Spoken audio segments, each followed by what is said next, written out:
Hello everyone and welcome back to a brand new video. And today I'll be telling you guys about the most common Skyblock mistakes that I've found after reviewing over 200 profiles. And as of recording, I just hit 25,000 subscribers. So thank you guys so much. We're in the last stretch for YouTube rank. So if you like the content you see, consider hitting that subscribe button. And on with the video. So, situated precariously on a hole in the mountain is the entrance to the dungeon hub. However, it seems that the first thing that new players do as soon as they leave their island is run directly to this portal and start dungeons. And this leads me to my first mistake, dungeon rushing. Now don't get me wrong, dungeons are really fun, but dungeon rushing and doing nothing except dungeons is not a good long-term strategy. Most of the players I see that are struggling in dungeons are dungeon rushers, and their habits of not having any good talisman or skill catch up to them around the Kata 35 mark. The way blessings work is that they compound based on your starting stats in a dungeon. So if you don't have any good talismans or stats at the start of a run from your skills and your accessories, then blessings are going to be a lot weaker and you're going to struggle a lot in dungeons. So personally, I'd recommend at least 400 magical power and skill average 30 before getting to Kata 35. That is an absolute must. And be patient, don't just play dungeons, and you're going to have a much more fun time while you're doing it. Take a look at these mandatory volunteers here. They work 24/7, giving me over 8 million coins a day in passive revenue.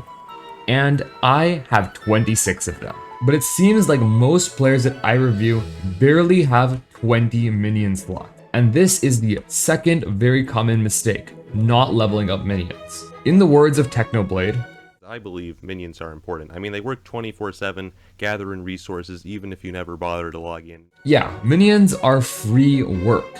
And if you want to level up your collections, get more passive income, or in general just have a way to make money when you're not playing, minions are the solution.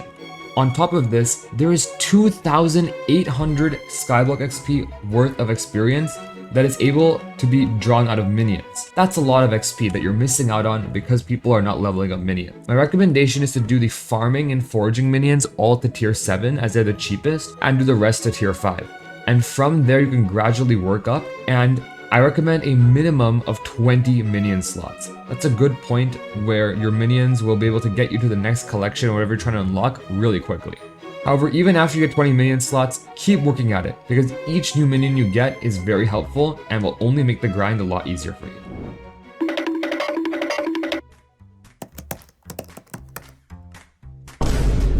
Have you done that before?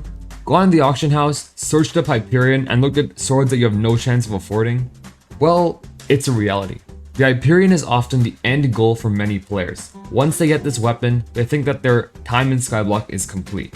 And this leads me to my last mistake, liquidating items for a singular item. There are many very powerful items in Skyblock. We have this Hyperion, 2 billion coins, a Terminator, 1 billion coins, and even things like singular helmets like a wooden helmet are going to run you up over 200 million coins. What I see a lot of players doing is when they set their sights on one particular item, they literally sell everything else, from accessories to other gear, you name it, just to afford that one item. So here's why it's a bad idea. First of all, you're losing money to liquidation.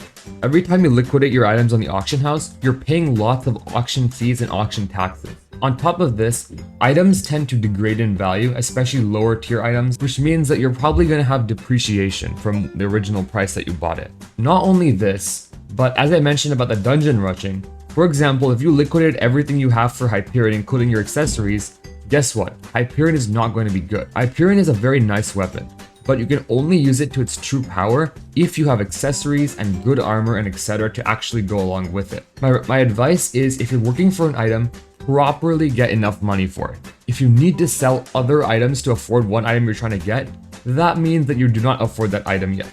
Think about a real world example. Would you sell your only car just to buy a house? That wouldn't make sense, right? Because then you have a house, but you have no way of getting around because you don't have a car.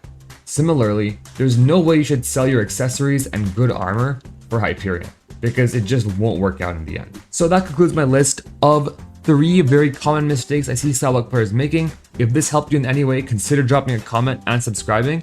Thank you guys so much for watching, and I'll see you guys in the next video. Goodbye.